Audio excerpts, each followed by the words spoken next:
طاغوت کا قرآن کریم کے اندر ذکر فرمایا ہے.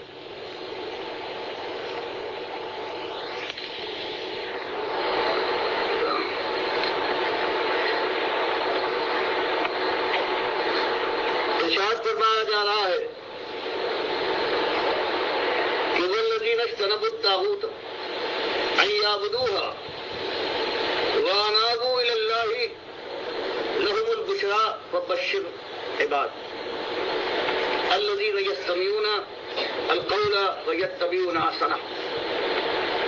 اولئک الذین ہداهم اللہ واولئک هم اولو الالباب. اس سے پہلے ذکر تھا کہ جو طاغوت کے جو پجاری ہیں ان سے کفر کرنے کی بجائے ان کے دن مناتے ہیں, ان کے جھنڈے اٹھاتے ہیں, ان کی تعریفوں کے پل باندھتے ہیں, ان کو اپنا پیشوا اپنا امام مانتے ہیں. فرمایا ان کے لیے اللہ کے یہاں ایسی آگ ہے کہ آگ کے سائے میں ہوں گے اور نیچے سے آگ کی گرمی ان کو جھلسا دے گی. فرمایا اس کے مقابلے میں والذین وہ لوگ اجتنبوا الطاغوت جو اللہ کے علاوہ کسی اور کی بندگی سے اپنی جان کو بچاتے ہیں یا بدوہا کہ ان کی پوجا کریں وانابوا الی اللہ اور اپنے مالک کے سامنے جھک جاتے ہیں, اس کی طرف رخ کرتے ہیں, اس کی بندگی کرتے ہیں, اس کے لیے اپنی جان اور مال کا تحفہ ہر وقت تیار رکھتے ہیں. لہم البشریٰ ان کے لیے خوشخبری ہے, اس دنیا میں بھی اللہ کی رحمت کے مستحق ہیں اور بشر عباد, اور آخرت میں بھی تو میرے ایسے بندوں کو مالک فرماتا ہے خوشخبری سنا دیجیے. تو یہ ایک بات آ رہی ہے کہ صرف اللہ کو مان لینا, اللہ کی بندگی کرنا یہ بات کافی نہیں ہے. ایک ایماندار کے لیے جنت کا حصول اور جہنم سے بچاؤ ممکن نہیں ہے جب تک کہ اس کے ساتھ اجتناب کیا جائے. یہ مکے کی چیز تھی اور مدینے میں ہجرت کے بعد پھر مالک نے اسی بات کو اور بڑھایا. سورہ بقرہ میں اجتناب کی بجائے اب کفر کا لفظ اختیار کیا کہ ان کے دشمن بن کر اٹھو. فرمایا وَمَن يَكْفُرْ بِالطَّاغُوتِ وَيُؤْمِن بِاللَّهِ اپنی زندگی لگا دیتی ہے تو مالک نے فرمایا کہ وہ ایماندار صحیح معنوں میں اپنے قول میں سچا ہے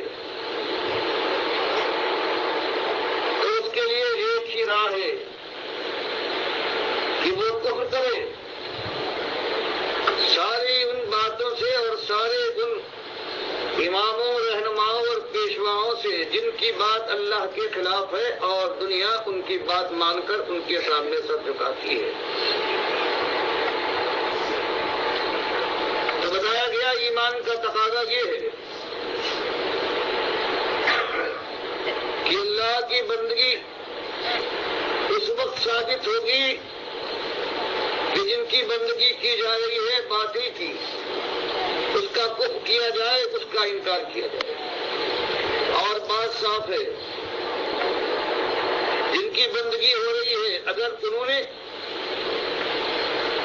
اس کی دعوت دی تھی, اس کا پرچار کیا تھا, جیسے آج بدقسمتی سے اس امت کے جو آج بڑے امام اور پیشوا مانے جاتے ہیں جن کی باتوں کو میں نے ان کی کتابوں کے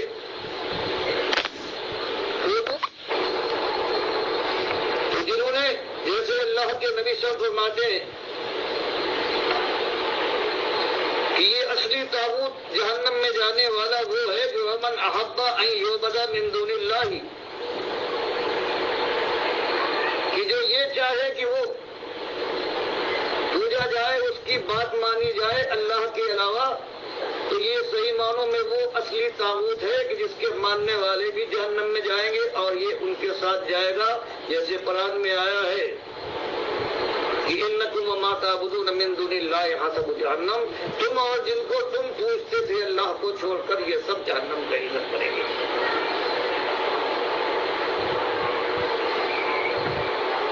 اور یہ طاغوت صرف وہی نہیں ہے کہ جس کے سامنے سر جھکایا جائے، ماتھا ٹیک دیا جائے، نظر و نیاز ہو، بلکہ اللہ کے نبی صلی اللہ علیہ وسلم نے قرآن کی اس آیت کی تفسیر بتائی ہے کہ اگر ان کی بات مان لی جائے اللہ کے مقابلے میں تو وہ رب ہیں، وہ صحیح معنوں میں اصلی طاغوت بن جاتے ہیں۔ یہ اہل کتاب کے لیے اللہ نے فرمایا اتخذوا احبارهم ورهبانهم اربابا من دون اللہ، ان اہل کتاب نے اپنے پیروں اور مولویوں کو رب بنا لیا ہے اللہ کے مقابلے میں۔ تو حضرت عدی ابن حاتم طائی رضی اللہ تعالیٰ عنہ جو اب ایمان لائے تھے، سن 9 ہجری میں ایمان لائے، جو عیسائی تھے، انہوں نے کہا کہ ہم نے تو اپنے پیروں اور مولویوں کو رب نہیں بنایا۔ تو آپ نبی صلی اللہ علیہ وسلم نے فرمایا کیا ایسا نہیں ہوتا کہ تمہارا کوئی مشہور پیر، کوئی بڑا عالم کوئی ایسا فتویٰ دے دے جو تمہاری کتاب جس کو تم کتاب مانتے تھے اللہ کی اس کے خلاف ہو، تو کیا تم کتاب کی بات اس وقت مانتے تھے یا اپنے پیر اور بڑے مولوی کی؟ تو عدی ابن حاتم طائی نے کہا تب تو ہم بات اپنے بڑے کی مانتے تھے، ورنہ یہی ہے ارباب من دون اللہ، رب بنا لینا۔ تو یہ جو رب بنتا ہے، جو طاغوت جس کی بندگی کی جاتی ہے، طاغوت کی جو تفسیر بیان کی گئی ہے 5 6 7 معنوں میں اندر ایک یہ بھی ہے کہ میں یعبد من دون اللہ، کہ جو اللہ کے علاوہ جس کی پوجا کی جائے تو پوجا اس معنوں میں بھی اگر اس کی بات مانی جائے، اللہ کی بات نہ مانی جائے تو وہ بھی رب ہے۔ اور یہاں اللہ نے یہی فرمایا ہے کہ ایمان اسی وقت صحیح ایمان اللہ کی بارگاہ اور پیمانے پر ثابت ہوگا۔ یہ مومن ہے تو وہ اللہ کے ان دشمن طاغوتوں سے جن کی بات دنیا میں چل رہی ہے، جن کے فیصلے کو لوگ اپنی سراخوں پر چلا دیتے ہیں، اللہ کی کتاب اور اس کے نبی صلی اللہ علیہ وسلم کی بات کو پسے پوش ڈال دیتے ہیں، فرمایا ان سے کفر لازم ہے۔ اور یہ بات بالکل صاف ہے، اللہ کی کتاب کے خلاف جو فیصلہ کرنے والے ہوں یا بلانے والے ہوں تو وہ کافر ہیں، ان سے وہ کافر بھی ہوں گے اور ان کی بندگی کفر بھی ہے اور ان سے کفر کرنا لازم ہے۔ فرمایا یہ